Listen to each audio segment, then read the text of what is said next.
Hello, and welcome to the How2Exit podcast, where we introduce you to a world of small to medium business acquisitions and mergers. We interview business owners, industry leaders, authors, mentors, and other influencers with the sole intent to share with you what it looks like to buy or sell a business. Let's get rolling.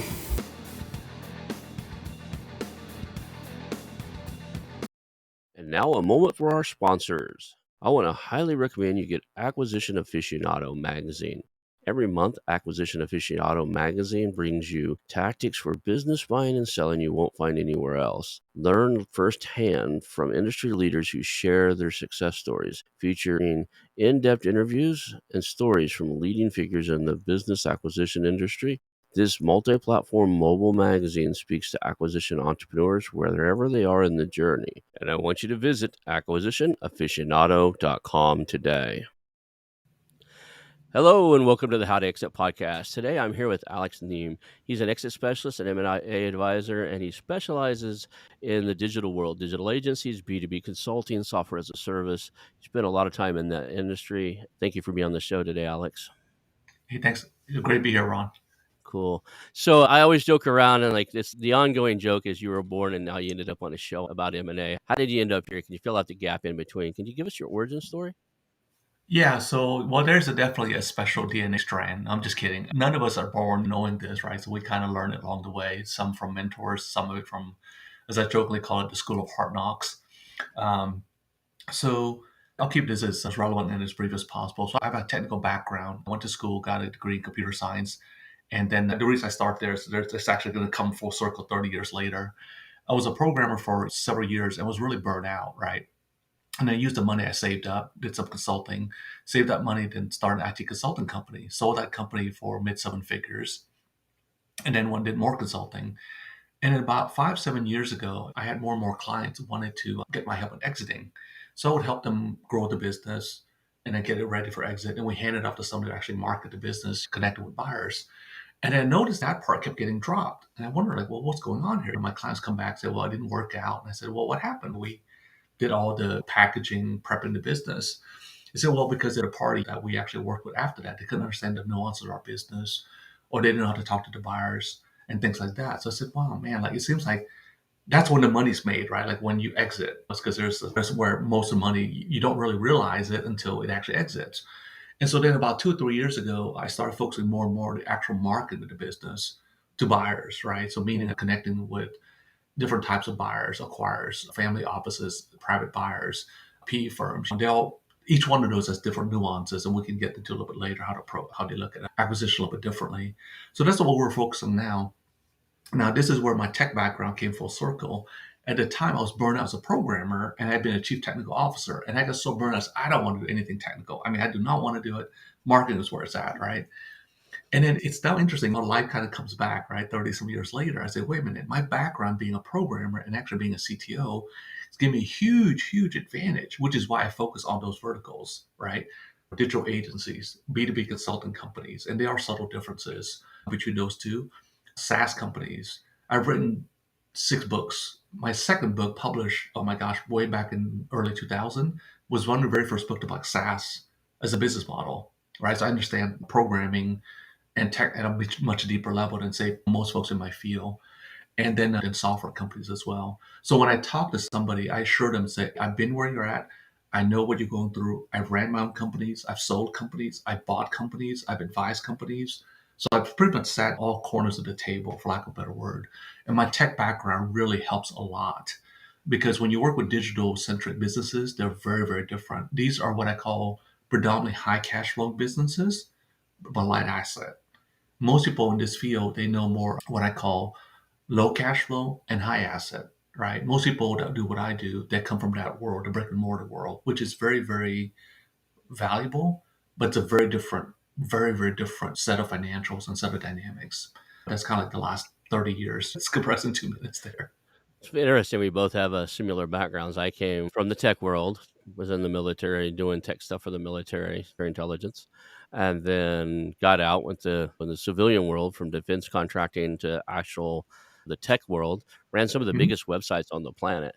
and got burned out, decided I just don't like computers, right? My problem Mhm. with computers is they're hyperlogical. If something's broken on a computer, it's either the idiot that programmed it or the idiot sitting on the other side of the keyboard, right? Rarely is the computer itself the problem. There are logic flawed chips and there's some things out there, but you as a consumer would never see it most of the time. It's either the programmer messed something up or you're using the software totally wrong or whatever. On the other side, I got burned out. I decided I didn't want anything to do with it. I went and got a master's degree in marketing. Actually, I started my master's degree in technical management. And about right before I get to the capstone courses in my MBA, decided I just didn't want to do it. That's when it hit the realization. It's like, I don't want to be in tech anymore. So I walked into the school advisors. Look, I think I'm going to drop out. And they're like, why? You only got to take your capstone course. It's like, yeah, I just don't want to do tech anymore, and that's the path I'm on. She goes, well, what do you like to do? So I'm an entrepreneur. I'm probably start something of my own. Now they didn't give me the time of day, but I found out I really enjoyed the marketing stuff. So I finished my MBA Mhm. in marketing, and while I was in school, I met my wife now of 15 plus years, not at school, but the whole thing was like we followed a similar path, and here I am back full circle where I'm Yep. building, buying, and doing website stuff, right? Because that's just something it meets what I'm looking for right now. It's mobile. I can take it with me. It's like you said, it's low asset base, high cash flow, especially in the content world. I need a couple writers, a couple SEO guys, and it's not even high employee required for Right. most of it. You can run a pretty significant content related revenue business on a handful of people located anywhere in the world. It does take a while to explain it. For me, I got bit by the travel bug. I've been very fortunate. I've been in 20, 30 countries. We're actually doing this interview while I'm on the road. Yeah. I'm at an Airbnb attending a conference. I love going to conference and mastermind, meeting amazing people. So I had one deal where the buyer was in the US, but a different part of the US. I'm in the US, but a different area. The seller's in Australia. Now, I never met the buyer. I never met the seller. The seller never met the acquirer. None of us ever met. None of us actually were within 1,000 miles of each other. And the whole deal is still closed, right? And Yep. people are just stunned when they hear that. It's like, well, they wired several $1 million and never met the buyer. The buyer never met the seller. Nope. So that's one of the attractive things about it. Completely, it opens up a tremendous amount of opportunities because now, it sounds kind of cliche, but we truly live in a global economy. So that's one of the reasons I like this because it opens up a much larger pool of buyers and sellers. And so that way there's a lot more opportunity for actually making the deal happen. If you work predominantly with, again, brick and mortar businesses, and this is a pretty broad statement, but more often than not, you're much more limited to a local and much a regional buyer. Until you get to like the tens of millions, at that point, you're more like a regional or national chain, right? That doesn't apply. But for the most part, if you have even a multi-million dollar brick and mortar business, 99%, I'd say 9 out of 10 more times, the buyer is going to be somebody locally or regionally. It's unlikely it's going to be an international buyer because there's just too many unknowns. Right? They can't review the business from afar. So that's what it fits my lifestyle because I still have to travel. It says something. It's a testament to your ability to get deals done too, just because there is an element that is totally lost when we're doing everything on Skype. I refer to it as the talking head. Like when we're doing talking head deals, where all you see is from the second button up, you lose a lot of that. Like there's multiple senses. There's like hearing, sound, smell, visual. There's Mhm. even like you can pick up on when you're with side by side with another human being, you can actually pick up on their mood and vibration almost. There's a Mhm. sense of being around somebody. You lose a lot of that online. And to be Mhm. able to still get a deal done when all and a lot of people they don't get this. If you're new in this space and you think this is a numbers game, I'll dispel that myth right here and now. It's a people's game, right? You got to build rapport. You got to work with other people, find out what they're trying to achieve, and get them there. On the first call that we do, we're actually, because I do a lot of pre-screening on behalf of my client. I Mhm. represent the seller most of the time. On the first call where the buyer and the seller meets, I always break the ice saying, okay, the purpose is called because they've already seen the numbers at that point. Like you said, they've had a chance to review. That's fairly pretty dry, right? I mean, there's Right. usually some question, well, why is this that? So I usually handle all that on behalf of the seller. And on the first call, we get the buyer and the seller again. I always tell them, say, the purpose of this call is to see if we get along. Because we don't get along, there's no way this deal is going to work. I mean, you may think the numbers are great. It's a phenomenal deal. The money's all there. But like you said, they can't get along during a 1 hour call. There's a transition that has to happen, right? When they hand the business off, they can't get along for like 60 minutes. There's no way any semblance of a smooth transition is going to happen. So that kind of breaks the ice and knock on wood, right? As we say in the US. So far, that hasn't happened yet because I fairly thorough before we actually get it. Last thing you want to do is get on a call and say, "Oh my God, I did not like that guy. Well, where did you find that? So on and so forth." Right? I mean, can't believe they said some of the stuff that they did. Right? So you're right. It's a Mm, very much a people person. It's a very, it, very much a people business, and you have to be able to read people and find out what makes them tick and what's important to them. yeah, my thing when on the first call is always a lot of times I'll even come right out and say it. Hey, what I'm trying to do on this call is let's figure out where you're trying to get to. Like, what did you build? I'm Mhm. fascinated by that. Like, I'm really fascinated by what did you build? Why did you build it? And more importantly than anything is where are you trying to get to? What's your end goal? And if I can help you get there, then that's awesome. And if I can't, I probably know somebody can, and I'll refer you for it out. But at this point, because a lot of times I'm like, if you just break the ice that way, a lot of Mhm. times it cuts down that the ego thing where I built this, can you really afford to buy it? Well, I really don't know the value of it at this point. What I'm really at doing at this point of the conversation is, do I like you? Do I like what you built? And are your goals achievable and achievable by me, or do I need to bring somebody in that can help you achieve your goals? Right. Exactly. Yep. I have one guy, he's like, "Well, I'm not exactly sure you can afford what I've built." I was like, "Okay, I didn't think we're at that point in this conversation yet, but I promise you no matter what you build, I know people that can afford it." We're trying to figure out right now is where you're trying to get, right? I may not be your end buyer. If you're telling me if your price tag's 100 million and it's worth it, I can't cut that check right now. I promise you that. But I know how to put you in contact with people that buy that type of stuff. I've interviewed over 100 people at this point. I've got a pretty good network of knowledgeable of people who will buy anything. We can put you into touch with somebody that can get this done. And he's like, Mhm. all right, well, we can continue then. But anyway, let's jump in with why should somebody sell, right? When's the right time? How do people know when, like, to pull that trigger and go, I probably should look at selling this thing? Yeah, so that's as much a personal, as much an emotional decision as it is a financial one, right? So that's something that you really want to do not underestimate the emotional impact on this because some people actually have an identity thing, which we'll get to in a second. So it's really like one of the biggest mistakes I've seen people make is they say, "Well, I'm still having a great time. I'm going to sell this thing when I'm tired, when I'm burnt out." And then I tell them, "said, ah, you already lost $1 million because they're depending on the size of the business." I've seen, for example, we just help a client sell with their digital agency. They do paid Facebook ads for a very particular vertical. By the way, sometimes I have to intentionally be vague because I'm under so many NDAs. It's not even funny. So we'll just say one particular vertical, but I can say it is a paid agency, right? They run Facebook ads for a very specific niche. And so then what happened was the business, had they came to me even 6, 9 months ago, we would have got an extra $1 million. And at the time, they think, well, things are going great and everything. And then what happened was they got distracted and then the business kind of faltered. And as the business kind of declined, so I'm kind of burned out. Maybe I should sell this. We managed to sell it, like the business, but like I said, we've gotten probably an extra $1 million for it.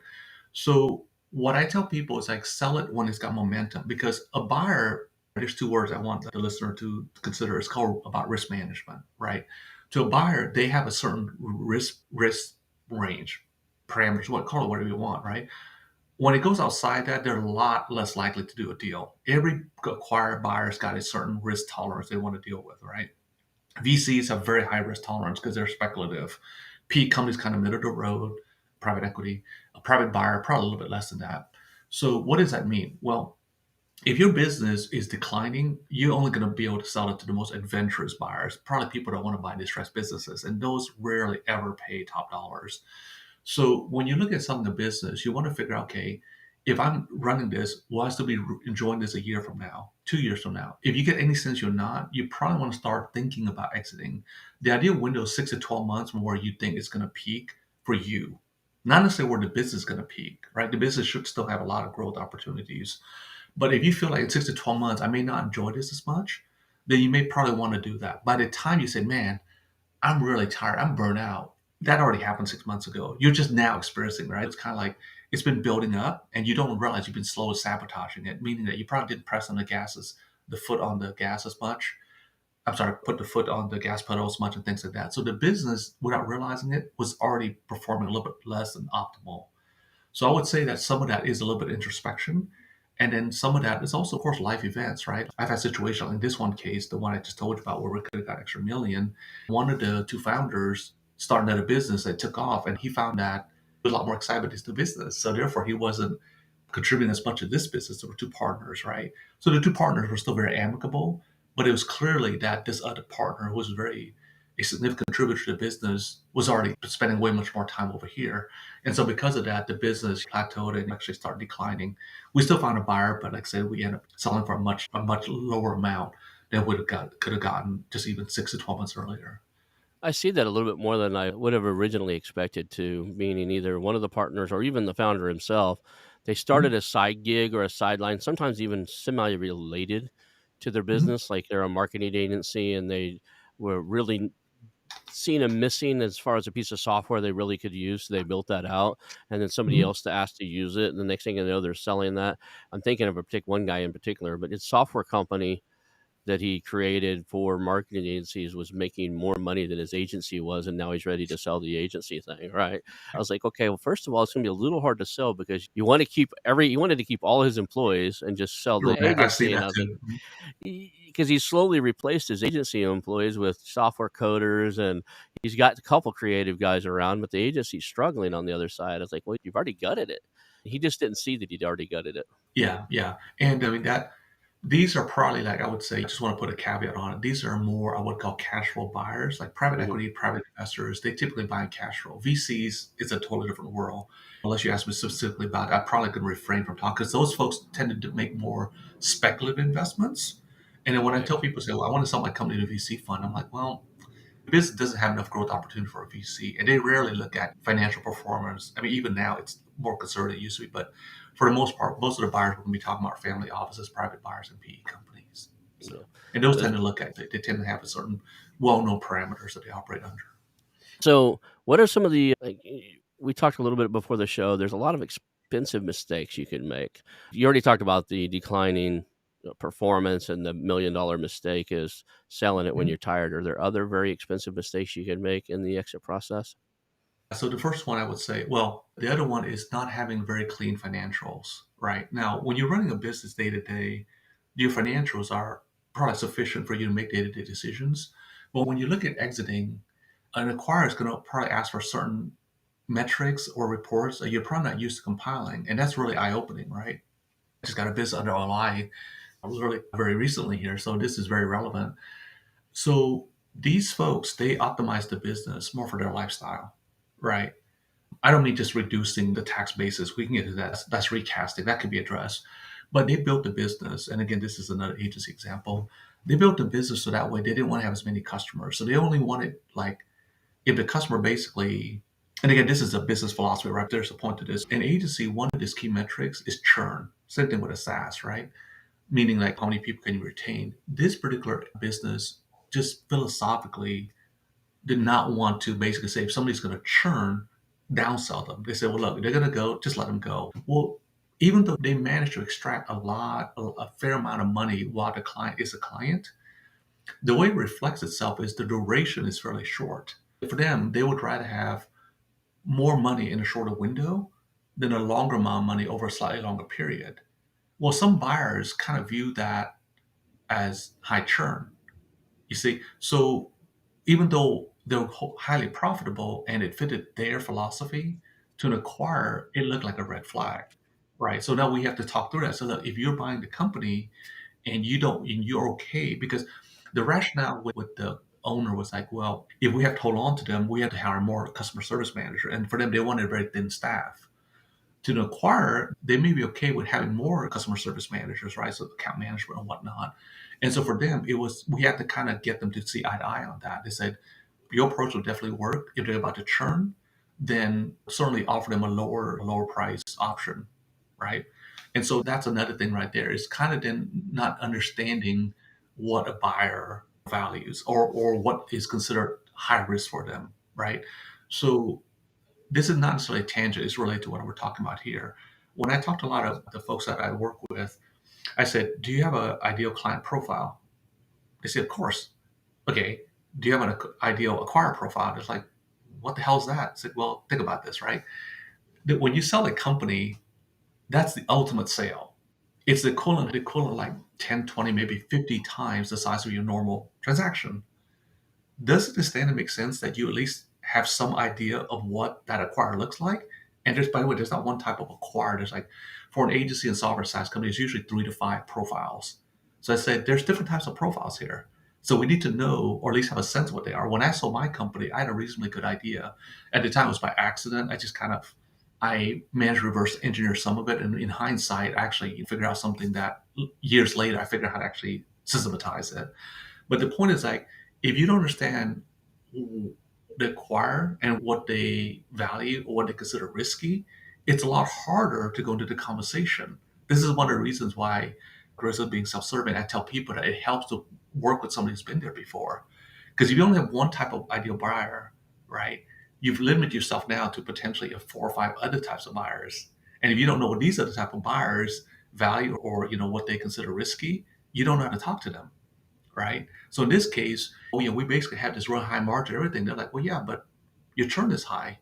But yeah, but it's so that's the one thing that could just make the whole thing just, if not derail the deal, add a tremendous amount of friction to the deal. So now we're having to explain things like that, which we're working through. So that's another one right there. And a related point to that, and this actually happened less than 6 months ago. A client of mine, there's like a $3 million exit, approximately. They held back about $350,000 at the closing. Now, fortunately, they didn't revise the valuation. They just say that this company, this is an investment fund. They actually use a third-party due diligence company, and the due diligence company couldn't confirm a certain amount of EBITDA, earnings before taxes. And so what happened was then said, well, because we can't substantiate this, the LOI was written with this particular EBITDA range in mind, because we can't substantiate this amount, and they definitely didn't want to revise the deal downward because they knew that would pretty much derail the deal with the seller. They Mhm. said hold back roughly about $350,000, and they use a trailing 12-month moving averages. Right, the moment the trailing 12-month averages hits the number that we originally put the LI under, we're going to release that. So I know in some of the camps out there, I would call them, like the Build to Sell and some of the other guys out there, they have their own camps on how to prepare a company for exit. They Mhm. recommend changing the business model to maximize the exit. So in your case, like that, what sounded like it was a creative agency. So I did a marketing roll up, and we've seen that exact scenario you gave us earlier about they had a high churn. They were a Mhm. highly creative agency. They loved doing the highly creative work. But when there Mhm. was time to do maintenance, like run the ad for months on end and buy media and stuff, they just kind of like tapered off on that. They just Mhm. wanted to focus them and their team. They wanted to focus on creating the really cool creatives. Mhm. So once that stuff works done, it's piecemeal, right? They do a job, they get Mhm. it done, the creative's done, and then Mhm. they don't get any more money from that customer. So those dollars are worth less than, okay, you get the creative done and you actually have a media buying arm over here that places that media, maintains that media, and you get ongoing revenue for so long as they run your ad.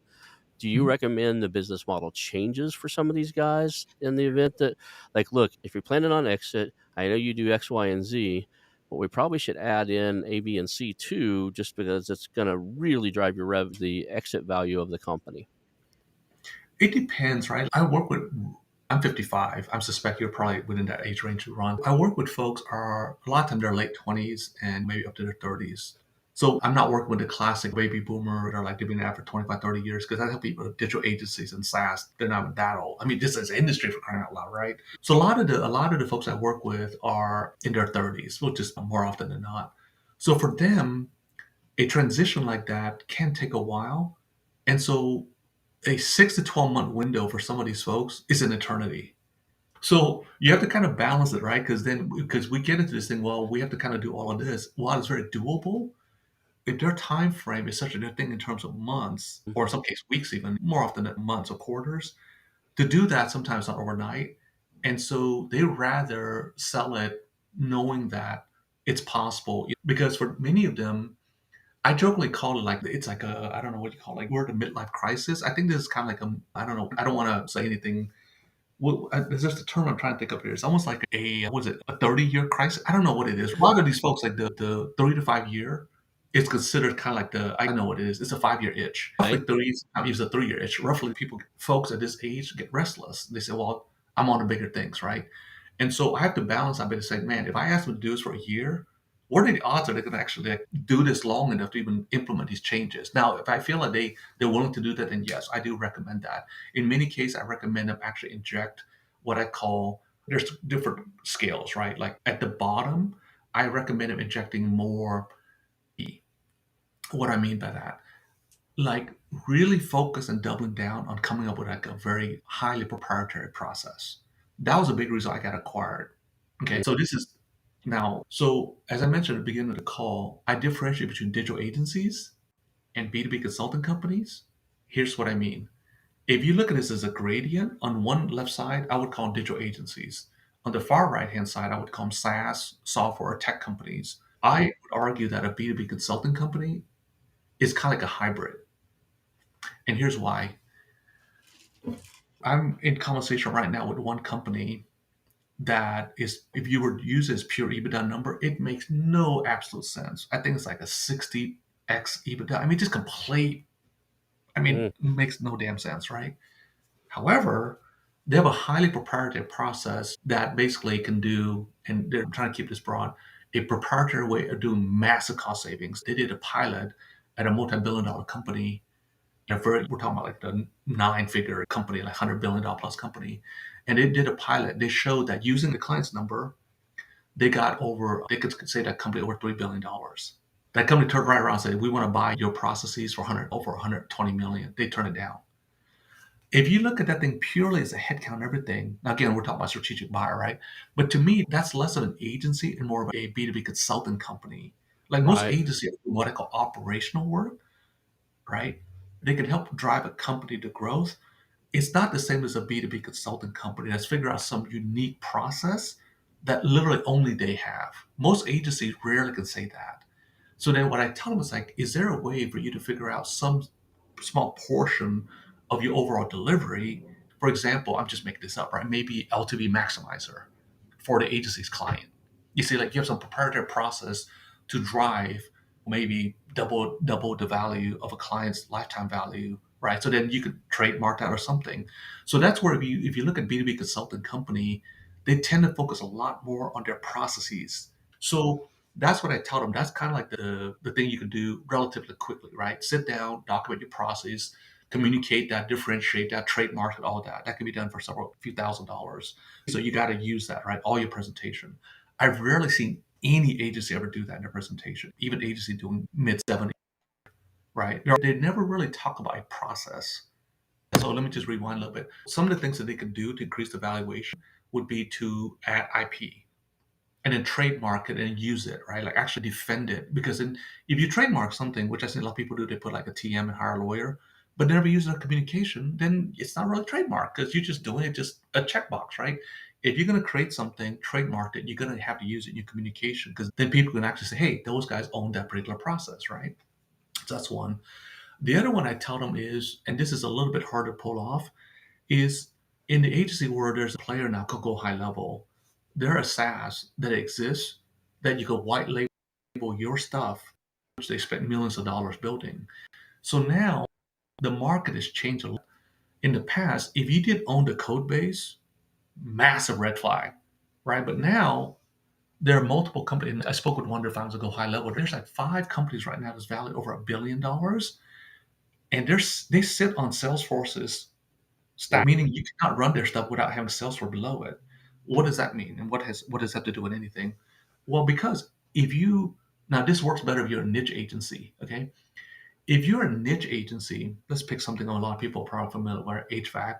If you've done a lot of work in HVAC, you could go high level, white label that because at this point, if you work with enough HVAC, you have domain expertise. So you don't have to become a full blown SaaS, right? But you can become kind of like a hybrid SaaS.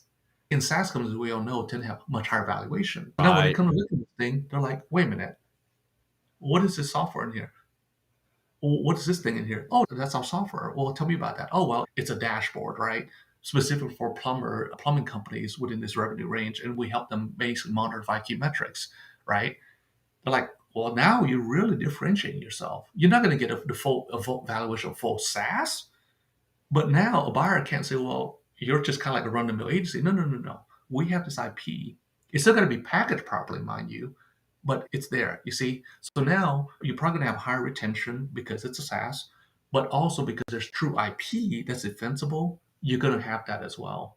That could probably be done in probably 6 to 12, maybe 18 months. So again, it depends on the buyer, right? If you know you're going to exit in 2 years, that's something you can do right now. Go high level has changed the rules a lot for people in the agency space. So there's definitely different things you can do, right? So the reinvention is definitely a way to significant increase the valuation of the business. But as I was saying, like some of the folks that I work with, they're in their 30s. And so because of that, sometimes what's possible may not fit their time frame because many of them want to sell the business and move on to the next thing. I jokingly call it kind of like the 3 year, sometimes the 5 year itch. So, for example, one analogies that I try to use with folks is if you kind of like draw a gradient, right on the left hand side is what we call the agency world. In the middle, or closer to the software side, would be what I call B2B consulting company. And then the right hand side, I would call like software, SaaS, tech companies. Now, why do I put the B2B consulting company in the middle? Why is that relevant? Well, what I've observed is like in my own personal experience, when I got acquired, the big reason I got acquired was because we had a proprietary process. In our case, we're an IT consulting company doing software development. We had a proprietary process around doing a particular type of projects online. My hand, it was only worth so much. Like at the time, the biggest client that we landed on our own was probably $400,000, give or take. My acquirer, on the other hand, they were about 10 times our size. And the biggest project they could land was 100,000. And even though they had the client relationship, they knew that their clients had much more money to spend. They were blocked out of those projects because they lacked this process that we came up with. So I'll keep this brief, and Ron, feel free to ask me to go deeper. But the idea was like in our hand, this process only worked so much because we didn't have the client relationship with some of the many companies that they did. So the most for us that we ever made with this on an individual client was $450,000. The acquired that bought us, up until the point that they bought us, the biggest project was 100 grand. After they acquired us and they adopted our process, I came on board as a chief technical officer and I infused this into the company. They started winning $250,000, $500,000. In 6 months, they landed their biggest client at $4 million. You see, even though that process was worth that much in their hand, I could never monetize that because I simply did not have a lot of the things that they were missing. Likewise, even though they had the relationship, they couldn't fully monetize. They could not land the bigger projects with their client, missing my process. So that is what I call like something that a lot of agencies can do that they overlooked is really document and then demonstrate that how this is only worth so much here, but in the hands of a bigger buyer, it's worth a lot more, right? So that's why I was saying that B2B consulting company does this really, really well. Now I don't know if I already mentioned this earlier, but we're working right now, for example, with a small client, a relatively small consulting company, right? EBITDA is like, I think, million and a half, somewhere around that range. Yet they turn an offer for 100 times, almost 90 times that EBITDA. And why is that? Was because the acquirer was not interested in what it can do. They did a pilot for a very big company, like over $100 billion company, and they had data to show that this client could demonstrate that they could save billions of dollars once they adopt this process, set of processes in house. So this consulting company realizes that it's only worth so much in their hand, but in the hands of a much bigger consulting company, it's worth a lot more. So the more IP you can introduce, the more likely you can be acquired by a strategic buyer. And at which point your multiple is going to go up a lot more. Because their rationale is like, in your hand, it's only worth so much. But if you can build a business case that in the hands of a much bigger buyer or one that's got more resources, it's worth a lot more, then you have a lot better shot of getting acquired by a strategic buyer. I haven't been involved in too many deals where the agency got bought by a strategic buyer, mainly because they can't demonstrate that it's worth that much of a strategic buyer. A B2B consulting company, more often than not, even if it's not to a strategic buyer, has higher valuation. If you couple that with a strategic buyer, it gets even higher. Mainly because I kind of, to keep it simple, I tell people that a B2B consulting company is almost like a manual software company, right? Because their proprietary process, they haven't automated. So they're just basically they're like a software company, except it's a process or manual. And so because of that, those things are higher. Now, if the seller is willing to put in the resources, that would be time and money and energy, the true transformation is if they're a niche agency, they take their knowledge of the niche and then they go with a company that go high level or find a development partner and then develop a software product for that vertical. Because the advantages that a lot of agencies have that they discount is, especially if they're running a niche, is domain expertise, right? If you work with like over the history of your agency, you work with 50, 100, 200 plumbers, HVAC, take your pick of different verticals you work with, right? Chiropractors, whatever, construction, whatever, right? You may not realize that you're in tune with what the pains of the business is because that's what you paid to solve. So now you can basically generalize that and then partner with one of these models, like again, with a Go High Level or with a custom software development partner. You can create a vertical specific solution and you don't have to necessarily have the development skills in house. In the past, if you didn't own the IP, that was a major red flag. Now, because the world's moved so fast, a lot of acquirers are okay, provided that you can show that there's stability and that there's really strong agreements with the development partner. And the development partner, unless they have some weird alternative motive, they're gonna be fine with a new acquirer, especially if the new acquirer is gonna grow it even more, right? So that's kind of a development I think that's happened in the last 5 to 7 years. I talked to actually the founder, one of the founders, Go High Level, who's raised 50, $60 million. And I asked them about that. I would have thought this would be very risky for an acquirer if one of the agencies actually built a solution on top of your platform and said, no, that was true. So if that were true, we would never raise the money out, right? Come on, right? That's why we managed to raise 50, 60 million, because this whole ecosystem is now kind of like evolving. So those are kind of like different gradients, right? If you have only like maybe 6 to 12 months and you still want to exit, I would say start documenting your processes, trademarking that, all that. Is that going to like massively increase the thing? No, but it will help you differentiate the market. If you had a little bit more time, then one thing you may want to do is, like I said, and you want to put into more energy and resource, then you may want to look at creating a vertical solution, providing your niche agency, and then partner with a company like Go High Level, or basically and I just came back from a mastermind. There are a lot of software development companies that love that, because what they lack is they don't have domain expertise.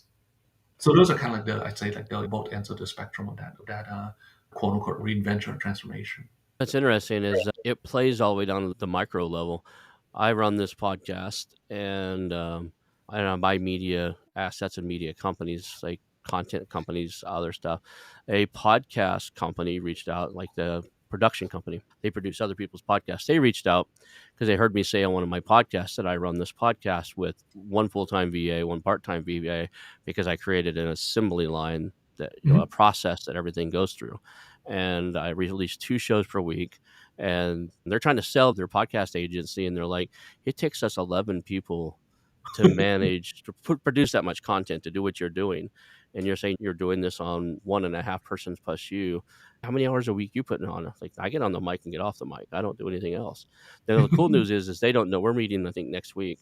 What they don't Mhm. know is I'm more interested in buying their agency, or basically they're wanting to do something else, taking Mhm. over their agency, growing it and selling it as part of my business, or part of what I'm doing and part of my holdco, than I am teaching them how I did the thing. But we got the meeting based off the premise is like, look, meet with me. I'll show you a little bit about why I did what I did and how I do it. Mhm. And to be honest, it's a combination of Asana and a few external tools that is an assembly line, right? I create a list of people I'd like to interview. My VA reaches out and sends them emails. And when you drag it, once they say yes or whatever, you drag it to the next thing. The tool actually automatically adds a list of tasks with detailed instructions. So if she ever forgets how to do something, she can click on it, read what I want done, how I want it done, do it, and then she drags it over. When it finally gets to like today, move it to record on Restream. It pops up an email to me, says it's already in my calendar. I look on my calendar, I look up on the thing, and the people I record today are on there. I have my checklist. Soon as I drag it out of that, it goes back to be assigned to her and gives her a list of stuff to do, and I don't see it again. And I did that with the newsletter. I'm working on finishing that up with the newsletter. So it's an assembly line that goes through. Having a process like you were talking about, having something that's unique to you, not only will help you be more valuable to sell, but might even open the doors. Like right now, it's given me an avenue to talk to somebody I might want to buy. They want to Yeah. talk to me because, like, how are you managing as much content as you're ripping out with just a few people to Mhm. process, right? And I'm not the best at process. If you look at the scale of things, I'm not your, what do they call it, visionaries versus integrator or whatever. I'm a Mhm. visionary, like 80, 90%. But I created this out of necessity. Like, I can't get everything I want done if I don't have a system. Yeah, there's a lot of tools out there. And by the way, if it's not your strength, I mean, Ron, you've done a brilliant job, even though it's not your strength. I mean, they're just as you specialize what you do. But I mean, I mean, the listener or the viewer, there are teams that this is what they do. And as I said, this is what we were talking about earlier, right? About like what an acquirer looks for. Like when you're doing this day to day, you're like, well, we know what we're doing, right? We have this, but understand when somebody's looking at acquiring the business, they're taking over stuff and you may not be around, right? And that may be your scenario. You don't want to be around. And if you don't have this thing all laid out, Well, one of the contingency maybe, well, you have to stick around. You have to kind of put this on place, and you may not want that. So these are things that you do ahead of time that can increase the value of the business, or basically attract a wider array of acquirers. Cool. Let's see here. We've talked about the different way to sell. We talked about some of the things where you need to change or don't change if you're going to sell. We talked about things that go into the valuation and stuff. What other ways, like uh, you've been doing this for a while, what are the ways you get the word out, right? What are the ways you market a deal? Do you have a list of buyers you already know that buy these type of companies? Do you have a database? I'm going to rephrase this because we're running out of time. How do I pick somebody like yourself or something that has those connections? Because that's a detriment of a lot of people who sign up for a business broker or an exit advisor is it doesn't sell. And a lot of times I think it doesn't sell because they pick somebody that doesn't have the knowledge of the industry and the connections in the industry to make it move. How do you know who's the right guy to help you get something to move? Yeah, great question. So I asked them, for example, what is their process, right? So back to that. What is their process? What's their procedure? What's their track record? What's their familiarity, right? A lot of time they can have an amazing track record, but in unrelated industries. And this is why we specialize in, like I say, my team and I, we specialize in helping people sell what I call high cash flowing, low asset business. What does that mean? Well, because then we know how to talk to, like, for example, when we help our clients exit, we can put them in touch with lenders, right? Understand this business. I can assure you, nothing is more frustrating than going to like a potential lender, right? Because some folks use financing to buy a business. It's an investment fund. They usually have money already lined up. Going to talk to a lender and said, "Where's your hard asset?" I'm like, "What do you mean?" "Well, where's your trucks? Where's your building?" Like, why the hell would I want to buy a building? That's like such a poor use of my capital. And the lender's like, "Well, we want to see a building." And you're like, "Okay, I don't feel like we're communicating here." When I first started this, I couldn't figure out like what it said. What? Oh my God, it dawned on me. This is what I was talking about earlier about the brick and mortar, right? They're used to brick and mortar businesses. Like for them, it's all about buildings, trucks, and all this stuff. Well, to me, that's a terrible use of your capital if you're a fast growing agency or B2B consultant or software company, right? You have none of that stuff. They would have no idea how to look at that, right? So that's on the lender side. So when we look at it, we say, okay, these are the type of buyers that are interested in buying this, right? And I'll give the listener and the viewer a chance to reach out to our team. And we don't take on anything unless we feel like we have a very high chance of closing. We intentionally do not want to work on a ton of deals, right? Because we want to have a very high success rate because there's all this statistics out there about most deals don't sell. And there's a wide reason because of that. And even though I'm representing the seller, I'm being paid by the seller, usually a percentage of the sale, I will be the first one to say, look, this is overpriced. I said, well, let's go to market and find out. It's like, no, this is what's going to happen. If it's overpriced, no one's going to reply, and it's just going to look bad. You have to revise it downward. There's a sweet spot you could keep it in, right? Now, as a strategic buyer, that range is way wider. But more often than not, you can. By the way, my comment earlier about the strategic buyer, I don't want to create an unrealistic expectation. Out of 100 deals, you might probably get maybe two or three the strategic buyers. So I wouldn't bet on that. Like if it happens, great. But I've yet to see anybody that can engineer that consistently. It's really a lot of timing. So anyway, back to tells you that they can do that. That's a red flag. Like if you come to me and say, "Hey, I want a strategic buyer," that's all I'm looking for. It would have to be very case by case, right? Because a lot of times they may have the funds, but the timing is off. So let's I've work at. I've met more than one company where like, I'm building this to sell to X. I mean, they have an exit. I'm building this to sell to Google. I was like, okay, well, at least Google's broad enough that if Google would buy it, there's probably a few other big dogs that want it. But be careful shoehorning yourself into something like that because you could build something to be bought by a company that excludes you from being bought by other people. A good example is that if you build something and you're using technology that they're using because you hope that they're going to buy you, and they're the one-off company out there that's using, say, something expensive like SAP or something like that, everybody else is using something else, it's going to hurt you on the sale, right? A lot of people don't get that. Like, it's okay to like have a vision. I'm building this because Google's going to buy me someday. Awesome. Make sure that you include the rest of the market and understand that you're not shoehorning it because chances that Google actually buys you, I would buy a lottery ticket right along the side of your dream, right? Yeah, so for us, like for example, now it's a like one buyer we're talking about earlier. We're looking at selling to big consulting companies, and there's hundreds, Right. maybe over 1,000 of those. So that's okay. But to say that one buyer is kind of like, yeah. So I think we're on the same page. So for us, it's like just talk to them, right? Find out like, do they understand your industry? Like if you came to me and even you had the best financials in the world, and you had a multi-location brick and mortar, I'm saying I'm going to do you injustice. I'm not going to have any clue what the margin of this business is. I don't know who the buyers are, right? I mean, just flat out, I'm not even going to, like you said, right, Ron, I'll help them by putting the right person. So it's really that as well. It's been them basically admitting that, hey, like for somebody to say, well, I want to sell in like 30, 60 days. I'm saying, well, I probably can't help you. I've done deals that short, but I don't want to put myself in that. I certainly don't want to create that expectation for you because you may be waiting for this money for some very big life event. The last thing I want to do is have you plan that life event. It could be a summer retirement. It could be some big purchase. It could be the launch of a new business you need this money for.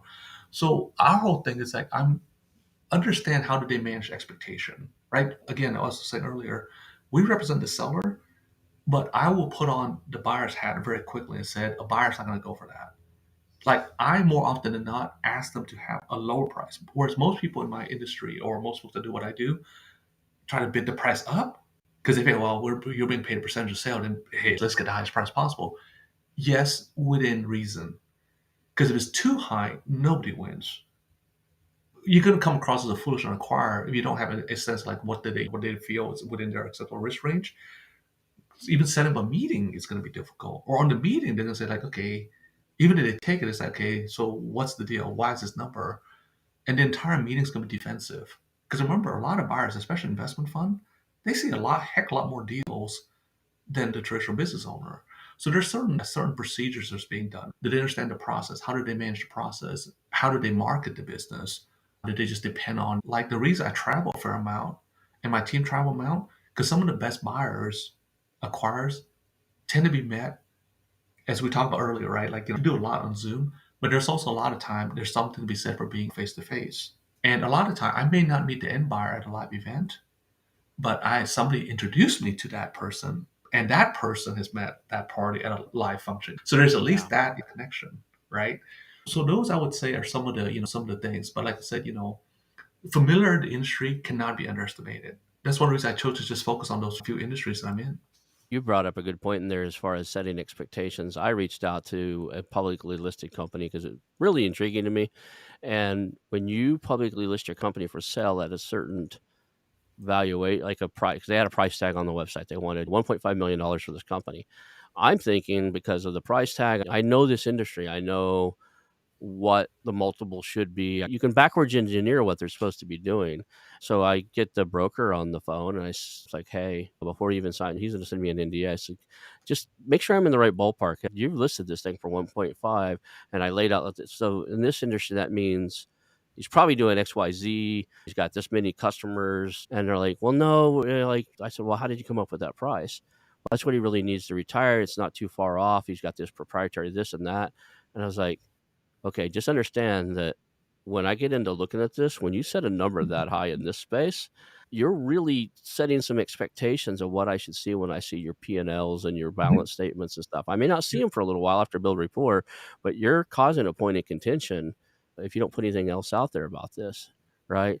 Because it's a weird industry. It doesn't sell like multiples of EBITDA, like a lot of things. It actually, a lot of these high end content sites and stuff like that, they sell on multiples of revenue because they normally operate at a 75, 80, 90% profit margin. So you're buying Mhm. on multiples of revenue and it's usually 3x the year. They call it 36x, but it's trailing 12 months on the monthly average. Mhm. So you're paying 36 to 42x of monthly average Mhm. revenue. And he's like, so I just come out and said it. That's normal in this space. Like, where do you see this? And he's like, well, it's about 72. And I'm like, okay, it better have some patents and so I'm not talking just like they got a cool Right. process, right? Because I can engineer a process. You're asking for double what the market is. There's got to be some secret sauce. There's got to be some. You got a patent pending or a patent on something that other people that they haven't licensed off yet that you're gonna license off or something, right? And he's like, Mhm. not really. We talked to 2 or 3 different people. They're doing something so fairly unique, and it's a great market. So basically, he was doing it on coulda, woulda, shouldas, right? If you do X, Y, and Z, you'll be making the money to put that multiple in place in less than 12 months, and he thinks it's going to sell. And I was like, you're doing this guy a disservice. Nobody's somebody. So I'll reach out. When I got off the phone with the broker, the conversation was like, look, I'll reach out in 12 months when you lower the price because it'll still be there in 12 months. Yeah, and unfortunately, in 12 months, if it hits any speed bumps, then it's only going to be revised downwards. So for us, like I said, we're very We'll talk to folks that have an interest in this, provide variable we can. But when we actually take on a deal, because of my consulting background, which I mentioned at the beginning of this call together, I treat it as kind of like a consulting project, right? It's got to have a very high success rate because putting a business under just getting a client to ink the agreement, we don't get paid until the business sells, right? So therefore, we have to be very careful about who we work with. And like I said, it's not like something you could do like overnight, right? Or even maybe a week or two.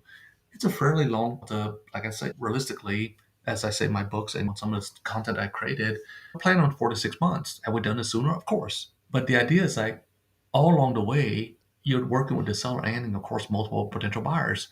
And so the whole thing has got to be something that you feel that can actually reach completion. If it doesn't, nobody wins. And you just tied up a lot of people's resources, time, energy, and sometimes their hopes, right? That's the last thing I want to do. So that's the reason why I think what we do is, I think, fairly different. A lot of other folks in our industry, in that we're fairly tightly niche, right? That's why I Right. started to call it like a high cash flowing business, but low asset. Cool. You created something specialist for us, a checklist of some sort. You want to talk Yeah, about that so or? I have a checklist, yeah, that I've created here specifically for listeners and viewers of the show. Which, by the way, it's been a blast. It's rare I can talk about this at the level I want. A lot of time I talk about more. I don't know what the word I'm looking for. Like I have to water it down, but this is actually allowing me to talk at the level I enjoy. So yeah, we created a checklist, my team and I, at myexitchecklist.com/Ron. So you go there, you're gonna have a chance to download a checklist. It's a simple one pager, just like 4 or 5 things you want to consider when you look at selling the business, or in the right before you look at selling the business, right? And then also, once you go to that page, once you grab that checklist, you'll have an opportunity to book a time with me, and we'll have a very candid conversation about like what you should do based on what your desires are, and also what your outcome you want to be. It could be said your price may be a little bit too high, or no, you're in the sweet spot, or you may need to have a little bit more of a track record. We work with companies predominantly between 2 million and 20 million. We have a few deals at 50 million and larger. But for most part, that's a spot that we found is underserved. And that kind of, for a lot of the folks that we work with, kind of what their outcomes are looking for. And there's certain dynamics that happen in that market that we're very familiar with because we specialize in that. For example, what type of buyers are actively looking buying that? Why do people buy agencies versus consulting company versus SaaS company, things like that. And then just once you download that, like I said, that at myexitchecklist.com/Ron, you have an opportunity to book a time with myself and my team. And we're happy to get on a call, usually 30, 45 minutes, kind of walk you through what you're looking for and how we can help. We can go from there. Awesome, awesome. One of the favorite ways I like to end this is if somebody could only remember 2 to 3 things from the show, what would you want them to remember? What are the key takeaways you want people to remember? Yeah. One thing I gloss over, I want to really people to think about is this, is you can get to where you go and run your business. More often than not, you'll find if you study people's, if you want like a significant jump in your lifestyle, more often than not, you could probably want to look at selling your business. I can cite very high profile folks, even people you personally know. So just kind of keep that in mind because we've been taught to run the business, save the money, invest in all that. That can be done. More likely, you're going to get there faster by exiting. So just consider that as one counterpoint. The second thing is also when you do look at selling, consider that unless you're kind of like some massive serial entrepreneur, you're probably going to do it once, twice if you're. I mean, once if you know it's good, twice is extremely rare. I can count on maybe 10 fingers the people who's done it 3 times. Why is that important? When you're selling a business, it's extremely hard to be objective. Extremely hard. And I've even worked with people that sold their own company before and still come back and use somebody like us. Because when you're selling the business, there's a certain amount of emotional attachment. It makes it hard for you to remain objective, right? So when a seller is giving you just some feedback about, hey, this is why we may not feel this way, and you get defensive, that call can do this very quickly. It spirals out of control very fast. So a lot of time, my role is to help mediate, right, for lack of a better Mhm. word, keep everybody calm so we can accomplish the same goal. Because there's a lot of money on the line, right? Like I said, most of the deals we do are 7, and 8 figures. So consider that this is one of those things that it's probably worth it to bring in this done this before. One of the things I tell people is this is I forgot I didn't mention this in the beginning, but on my own deal, I had a ton of people helping me and everything, but yet because I didn't have somebody like myself advise me through the process, I had individual players, but nobody kind of quarterbacking the thing, to use a football analogy. I ended up leaving $400,000 at the table. And I had a lot of very smart people, but nobody's coordinating the whole thing. So I was trying to coordinate the very smart people, but I've never been in that role, right? So you don't know Right. what you don't know. And that's when it gets very expensive. Okay. And remember, folks like us, we only get paid in contingency, right? So it's in our best interest to make sure that we make this happen. And then the last one is also understand that this is as much an emotional as it is a financial decision, right? Because by the time so they spent years building the business, a lot of this is they equate as who they are, right? So there's some hesitancy or nervousness about the fact that if I do sell the business, what am I going to do next? So part of what folks like myself do is we help guide you through that. We have conversation, and we may say, well, this may not be a fit for you. You may be one of those individuals where it may be better keep the business, right? I always tell people it's not a black and white; it's gradients, right? And when you don't have enough information about this process, you think it's a lot of times binary, like, oh, it's on or off, or it's black or white, or yes and no. When in reality, it's usually more gradients. If you want this outcome, these are some possibilities, right? These are like some of the, so that's also helps to work with somebody like myself as well. And it doesn't have to be us, but find somebody like, work with somebody like us that's been down this road before. They could see different ways of getting there. Because if you do this yourself, odds are you probably, like you said earlier, right? You have one particular buyer in mind, or you have one thing that you kind of single, you kind of like this, you have this tunnel vision problem just barreling down. And a couple mistakes here, even one or two, it's a lot of money.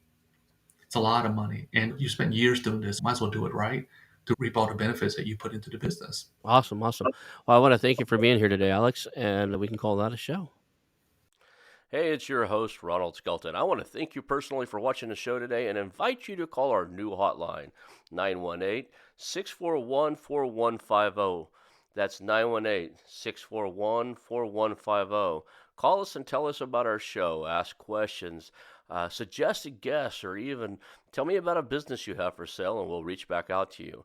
Again, that number is 918 641 4150. Call our hotline and leave us some information. Thank you.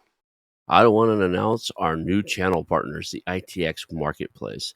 Since 1998, ITX has created $5 billion in value by selling more than 225 IT businesses in 20 countries. ITX works exclusively with IT-enabled businesses generating between 5 million and 30 million who are ready to be sold, and M&A decision makers who are ready to buy.